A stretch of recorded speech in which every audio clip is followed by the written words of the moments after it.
fungsi trigonometri. Sebelum itu, mari simak dulu juga. Halo semuanya. Nah, di sini aku bakal ngejelasin mengenai trigonometri. Apa sih yang kalian dengar jika kita bahas tentang trigonometri? Apakah segitiga, sudut, siku-siku? Nah, daripada kalian bingung atau lupa, sini aku jelasin. Jadi, trigonometri adalah ilmu yang pelajari tentang hubungan sisi dan sudut dalam segitiga. Di sini kita akan membahas istilah-istilah yang mungkin pertama kali kita dengar ataupun kita ketahui, yaitu adalah sinus, yaitu sin theta. Theta yang di dalam kurung ini adalah sebuah simbol di dalam segitiga. Tetapi kali ini kita akan menggunakan theta, tapi juga dapat dikatakan sebagai alpha, beta, ataupun simbol lainnya yang berkaitan dengan segitiga. Nah, yaitu kosinus akan menjadi cos theta, tangen menjadi tan theta, kosekan itu dikatakan sebagai CSC theta atau dikatakan kembali menjadi cosec theta, lalu secant theta, kotangan atau yang sebagai cot theta. Nah, contohnya ini adalah di gambar segitiga siku-siku ini. Kalau kita lihat gambarnya, ada tulisan depan miring samping. Nah, di sini akan mempermudah kita untuk belajar mengenai segitiga. Yang pertama adalah AC, garis penghubung antara AC yang terletak pada depan theta itu akan kita tulis dengan nama depan. Lalu BC yang berada di samping sudut theta akan kita namai yaitu samping. Kemudian garis antara penghubung A dan B yang paling panjang dan bentuk samping itu akan kita namai miring. Sin theta sama dengan demi. Maksudnya demi itu gimana? Demi itu antara depan dan miring. Contohnya nih, depan itu bernilai 3, kemudian miring itu adalah 5. Nah, cara pengerjaannya adalah 3/5. Karena depan bernilai 3, miring bernilai 5. Kemudian adalah cos theta. Cos theta itu sama seperti rumus sebelumnya, seperti sin theta. Nah, tan theta ini itu sama pengerjaannya. Cuman kalau kalian bisa menggantikan rumusnya, itu bisa dikatakan sebagai sin theta per cos theta. Nah, dari perbedaan ketiga ini, cosec theta itu berbeda rumusnya dengan sin cos maupun tan. Kenapa bisa beda? Karena penyebutannya saja sudah beda. Rumus seperti apa? Rumusnya adalah cosec theta sama dengan 1/sin theta. Yang membedakannya apa? Yang membedakannya adalah membalikan nilai ini. Sin itu sama dengan demi, yaitu 3/5. Sedangkan cosec theta atau 1/sin theta itu sama dengan 5/3. Sama halnya seperti secant theta maupun kotangan theta. Oke, nah aku di sini akan memberikan satu contoh lagi dari pelajaran yang kita pelajari sebelumnya. Tapi di sini akan menentukan besar sin theta, cos theta, tan theta, cosec theta, secant theta maupun kotangan theta. Nah, kalian masih ingat nggak cara menentukan kita mencari besarnya? Nah, kalau kalian masih lupa, di sini saya akan memberikan penjelasan lagi. Nilai garis A ke C karena dia berada di depan theta itu akan kita beri nama depan. Di sini saya akan membahas tentang trigonometri sudut istimewa, baik kuadran 1, 2, 3, dan 4. Apa sih itu kuadran? Dalam satu lingkaran penuh terdiri dari 360 derajat, yaitu 0 sampai 90 derajat, yaitu kuadran 1. 90 sampai 180 dari kuadran 2. 180 sampai 270 di kuadran 3. Dan 270 ini sama dengan 360 kuadran 4. Di kuadran 1 yang bernilai positif yaitu semua, yaitu sin, cos, tan, semuanya bernilai positif. Di kuadran 2 yang bernilai positif yaitu sin bernilai positif. Di kuadran ketiga yang bernilai positif yaitu tan. Dan yang kuadran 4 yang bernilai positif yaitu cos. Nah, di sini saya akan mencari tahu nilai dari kuadran 1.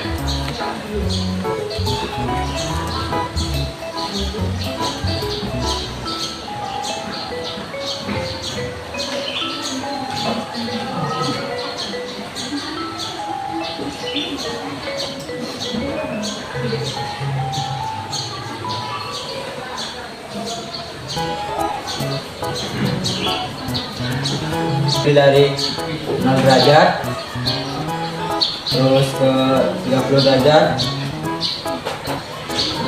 45, 60 derajat dan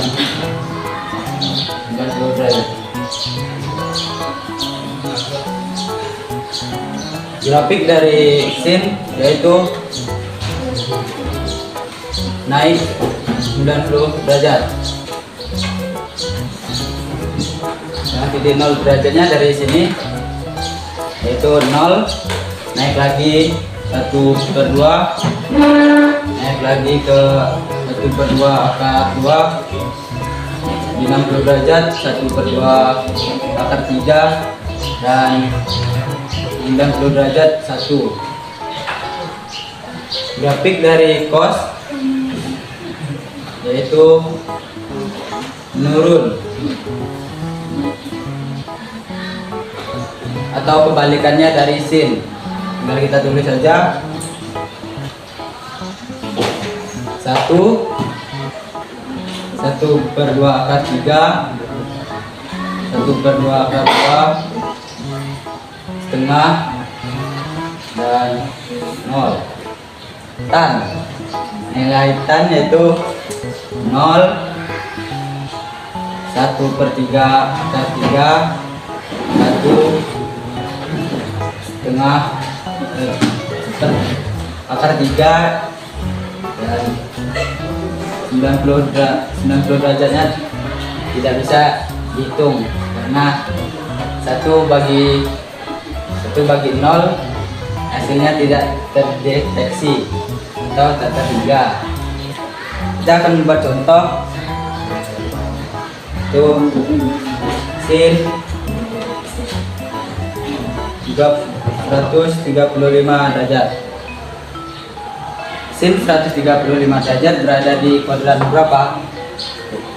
Ya, di kuadran kedua,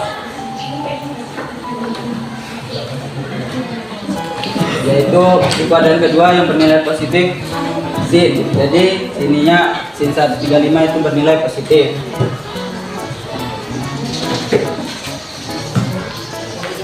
Kita tahu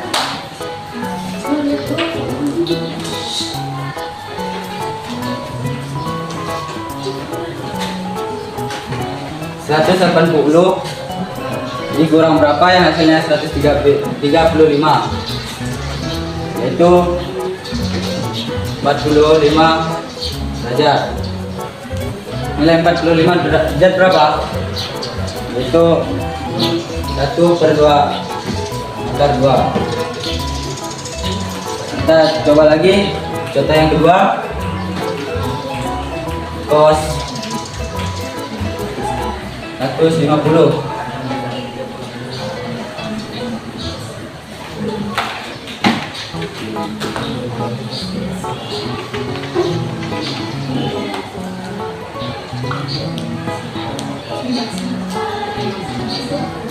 Di cos 150 di kuadran kedua yang bernilai positif sin. Jadi cos 150 itu bernilai negatif. 180 dikurang 100 dikurang berapa yang hasilnya 150. Ya, hasilnya 30 derajat.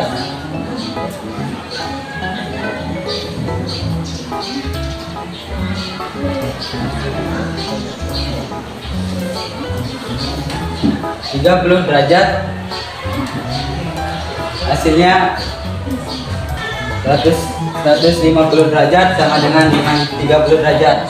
Nilai dari 30 derajat yaitu 1/2 akar 3.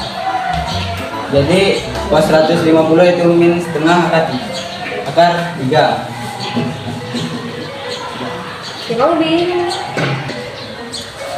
Sekian pembahasan dari saya, akan dilanjutkan dengan teman saya. Di sini saya akan melanjutkan penjelasan teman saya tadi.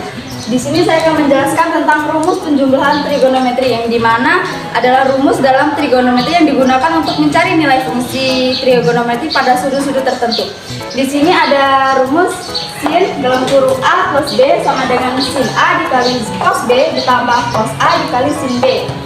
Nah, sin ini ada dua, ada yang ditambah dan kurang. Sebenarnya kalau yang dikurang ini tinggal ini dikasih tanda kurang, sin A dikali cos B dikurang cos A sin B. Cuma di sini saya akan menjelaskan tentang yang ditambah. Contohnya adalah sin 75 derajat, yang dimana sin 75 derajat ini adalah 45 ditambah 30 derajat. Nah, sin 45 derajat dikali cos 30 derajat ditambah cos 45 derajat dikali sin 30 derajat, yang dimana sin 45 derajat adalah setengah akar 2 dikali cos 30 derajat adalah setengah akar 3 ditambah cos 45 derajat adalah setengah akar 2 dan sin 30 derajat adalah setengah. Di sini kita kalikan, setengah kali setengah adalah setengah akar 4 dan 2 kali 3 adalah akar 6 ditambah setengah kali setengah 1/4, dan ini karena di sini nggak ada jadi kan 2 kali 1 sama dengan akar 2 dan hasilnya 1/4 dalam kurung akar 6 ditambah akar 2. Oke, selanjutnya di sini ada cos. Cos ini ada dua juga, cos plus dan cos min. Di sini saya akan menjelaskan tentang cos plus. Cos plus itu rumusnya cos dalam kurung A ditambah B sama dengan cos A dikali cos B dikurang sin A dikali sin B.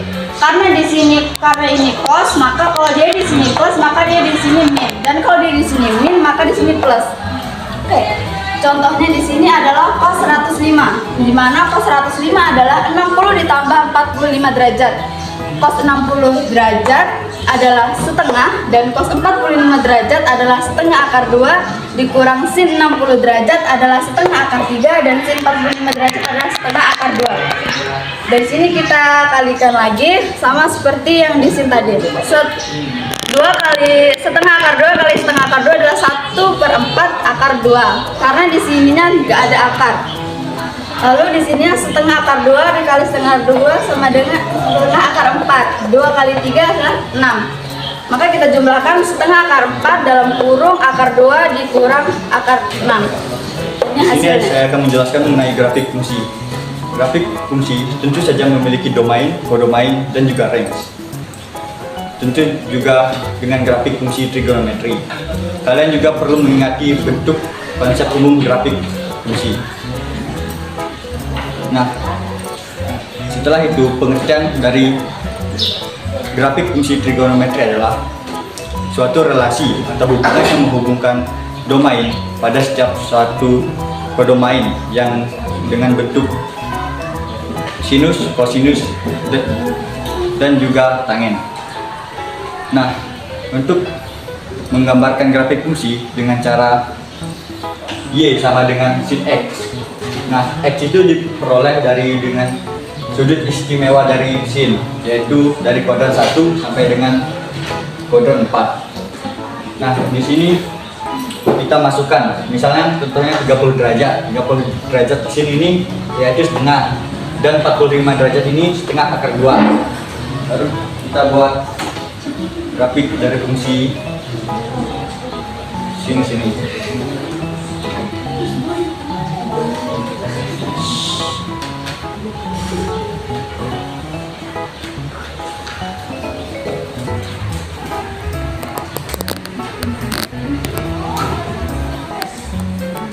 Nah, jadi inilah grafik dari fungsi sinus.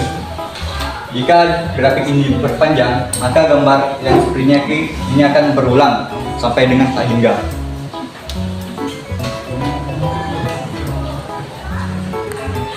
Nah, yang selanjutnya itu adalah grafik fungsi kosinus, yaitu Y sama dengan cos X. Nah, grafik fungsi sinus kan seperti ini, dari lembah dia menanjak, terus turun dan naik lagi. Tetapi untuk grafik fungsi kosinus itu dia dari atas sini, dari bukit dia turun ke lembah dan naik.